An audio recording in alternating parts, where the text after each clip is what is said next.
We're going to continue talking about phase shifts, and also we're going to start our harmonic motion, which is application of sinusoidal functions.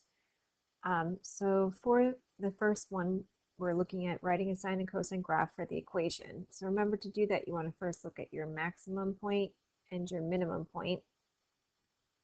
So the maximum value is a y value of 4.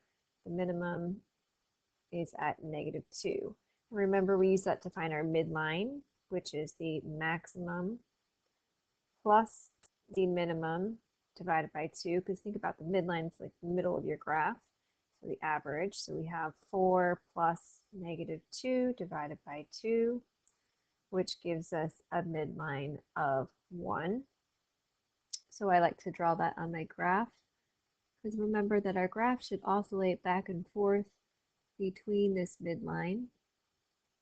And then from there, I can count from the midline up 1, 2, 3, and the midline down 1, 2, 3 from the maximum minimum values.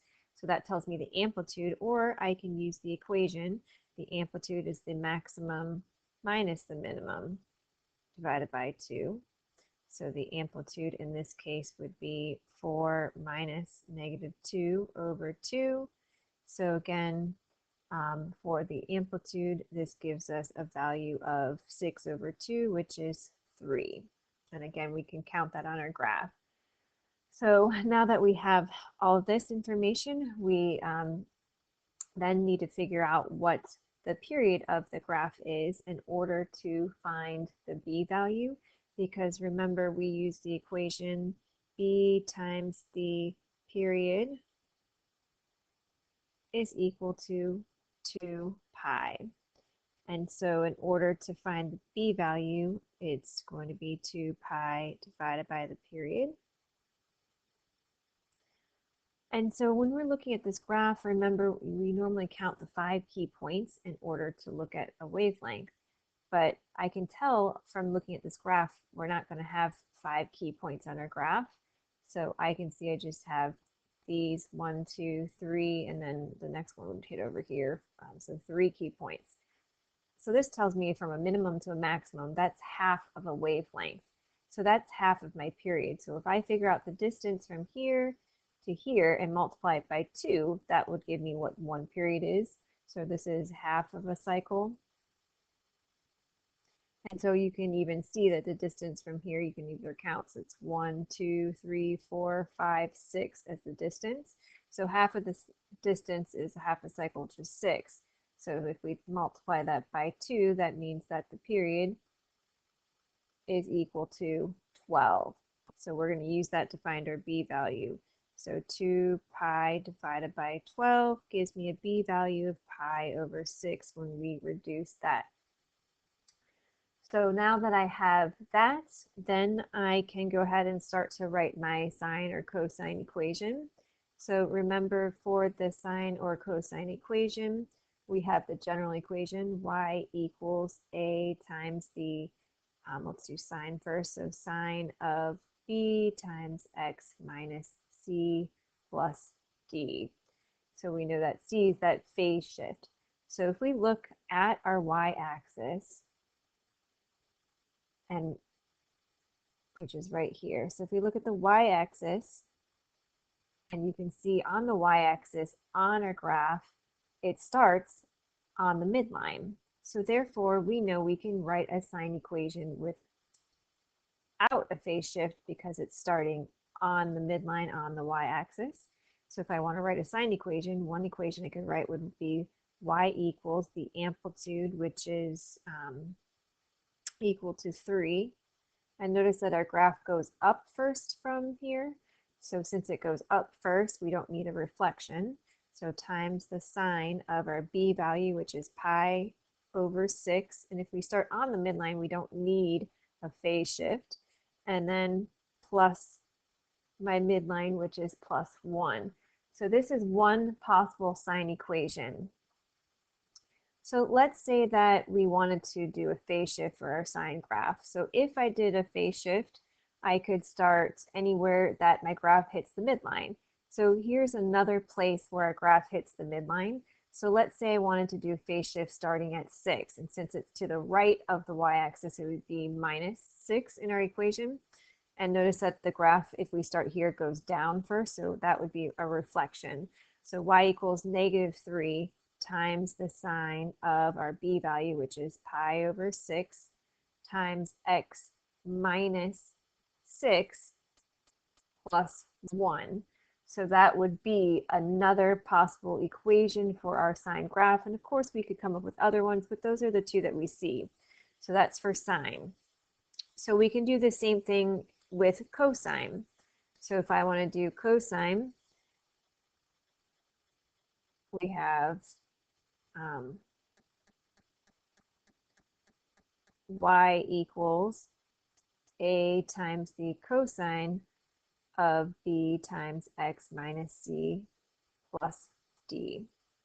So for the cosine graph, remember the cosine graph starts at a maximum or a minimum value. So I can do a cosine graph either starting at the maximum or the minimum here. So let's say I do a cosine graph starting at this minimum point right here. So that would, because we're starting down, need a reflection. So that would be y equals my amplitude, which would be -3 if we start at the minimum, times the cosine of my b value, which is pi over 6, times x. And since we're to the left of the y-axis, instead of subtracting, this is where we add. So we would add -3 because that's the x value. And then from there, we have our midline, which is +1. So that's one possible equation.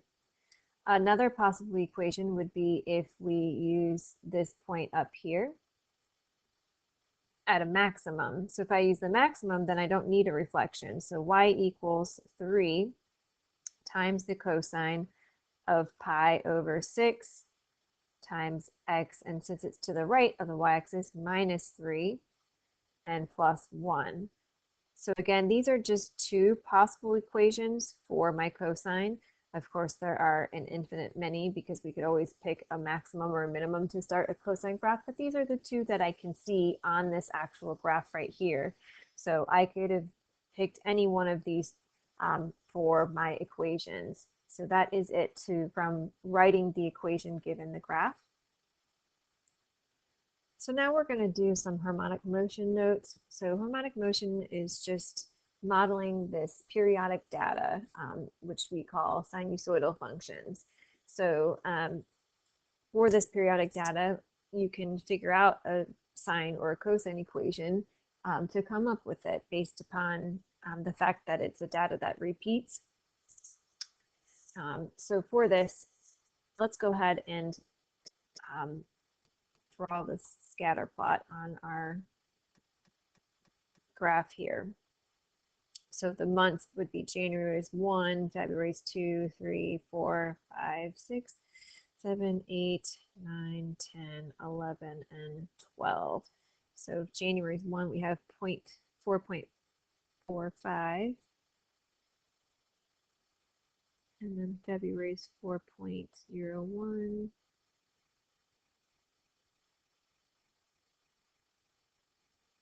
And March 3.26. And April's 1.17. May 0.38. June, July, August, September 0.2.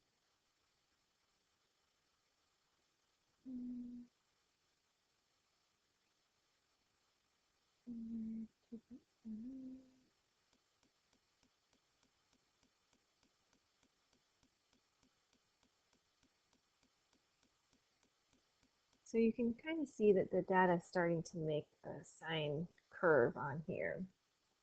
So we want to come up with the equation for this. So remember, when we're writing the equation, we always like to look at the max and min values to help us find the amplitude and the midline.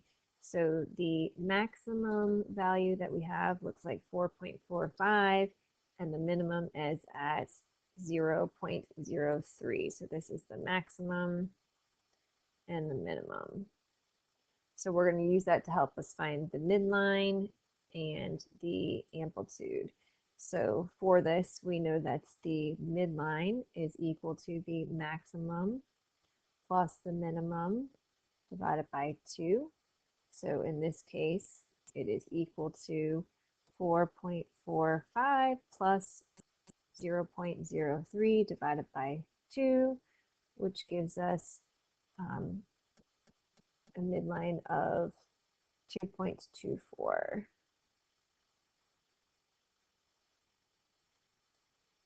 Then we can find the amplitude by taking the maximum minus the minimum divided by 2. So 4.45 minus 0.03 divided by 2 gives us 2.21. So then we have to think about our period. So remember, the period is the horizontal distance it takes for the graph to repeat. So if we're talking about the months of a year, there's 12 months in a year. So then, of course, that means that the period for this would be 12. So how do we find our b value? Again, we know that b times the period equals to pi. And so that means the period equals to, the b value equals 2 pi divided by the period, which is 12, or pi over 6. And remember that we always do the absolute value of b. So now I have my b value, and I have enough equation to go ahead and start writing this equation out. So before I do that, I'm going to draw that midline on my graph, which is about 2.21. So just as best as we can, just to kind of get an idea for what the graph looks like. So for this graph, remember we said January was the maximum value. So I'm just going to circle that, and we had the minimum value over here. So we can remember the maximum and the minimum values to come up with a cosine equation. That would be the easiest. Or you could figure out where your graph would hit the midline to come up with a sine equation. But since it's easiest to use the max and min because we can see that with our data, we're going to go ahead and write an equation using cosine. So it says use the 12 data points with x equals 1 corresponding to January to find the periodic model of the data by hand. So we already had found this information, so we can go ahead and start writing your equation. So y is equal to, if we use this maximum point right here, then we don't need a reflection across the x-axis. So our amplitude is 2.21 times the cosine of our b value, which is pi over 6. And then we do need a phase shift because we're not starting on the y-axis, we're starting to the right of it for January. So x minus 1. And then our midline is plus 2.24. So this is just one possible equation that I could have. If I wanted to come up with a sine equation, remember if the period is 12, that means the key points equal the period, which is 12 divided by 4, because it's 4 equal parts. So that means that our key points are going by intervals of 3. So if I have intervals of 3 and my maximum starts here at 1, so 1 plus 3 gives me 4. So this right here, about this point, would be where I would be starting for a sine graph right here, because it would have to cross at that value. So our graph would go from here to here, and then we would go to our minimum value, and then another 4. So 4 plus 3 gives me 7, because that would be the next key point. And the next key point would be at 10, because 7 plus 3 is 10, so here. And the next key point would, of course, then be at 13. So somewhere up here. So this is just a rough sketch. So remember that, of course, our data points aren't going to always hit through all the points, but we can still come up with kind of like finding a trend line or line of best fit. So y is equal to 2.21 times the sine of pi over 6 times x. And if I use now this point on my graph right here for the phase shift, that means we are moving to the right 4, so x minus 4, and then plus 2.24. So that's just one possible equation. And one thing I'm missing in the equation is notice that my graph goes down first. So I would actually need to put a negative in front of the 2.21 to stand for a reflection across the x-axis. So that now gives me my second equation. So then it says find a sinusoidal equation using your calculator. So we can also find equations using our calculator, but it's a lot of times it's better to do it by hand. And you'll see why. So in my calculator, remember to plug this in. We want to go to our stat plot. So I hit stat and enter on edit. So I'm going to clear this list out by going up and hitting clear. Another way you can clear it out is hit deleting on all the numbers there, but don't delete the list up here because then you'll have to enter it back in. So I'm going to enter the months 1 to 12.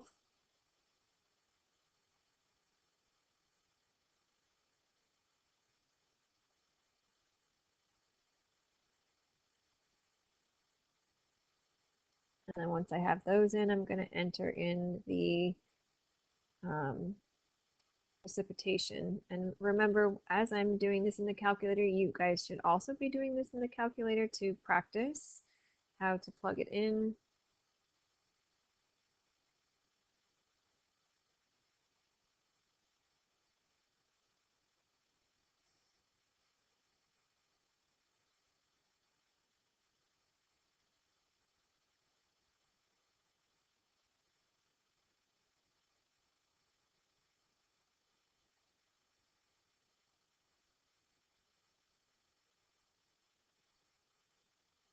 Okay, so now that I have that, oops, I must have missed one.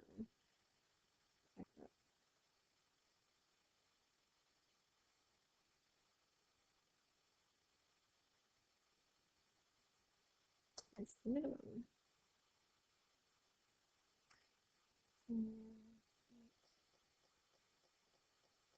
All right, so now I should be good. Okay. So now that I have my data points in, I'm going to turn my stat plot on second y equals.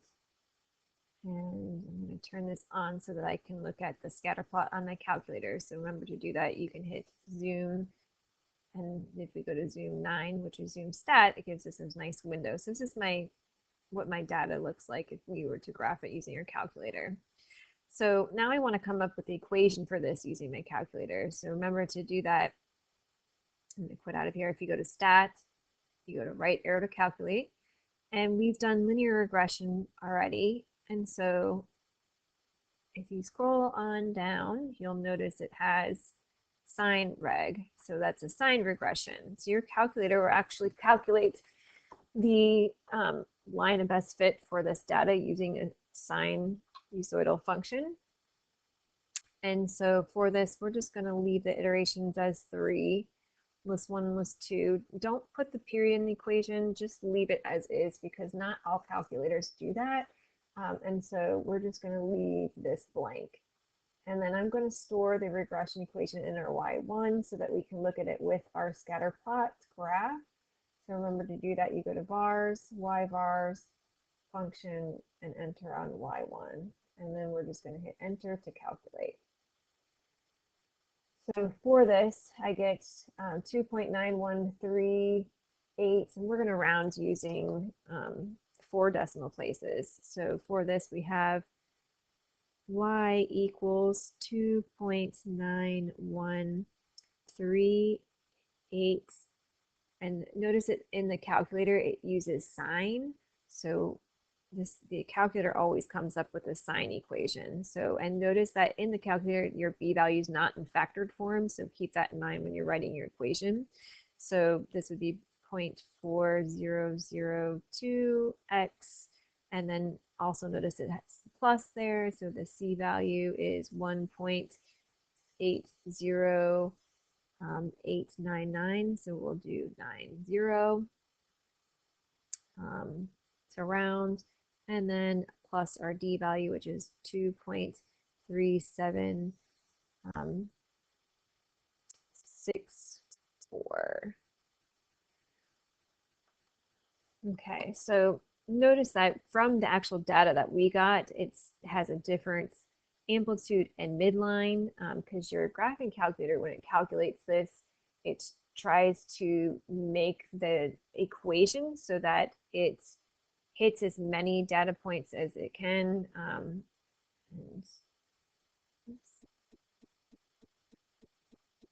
um, so for this, you'll notice that my graph didn't actually really graph the sinusoidal. It doesn't really match my scatter plot.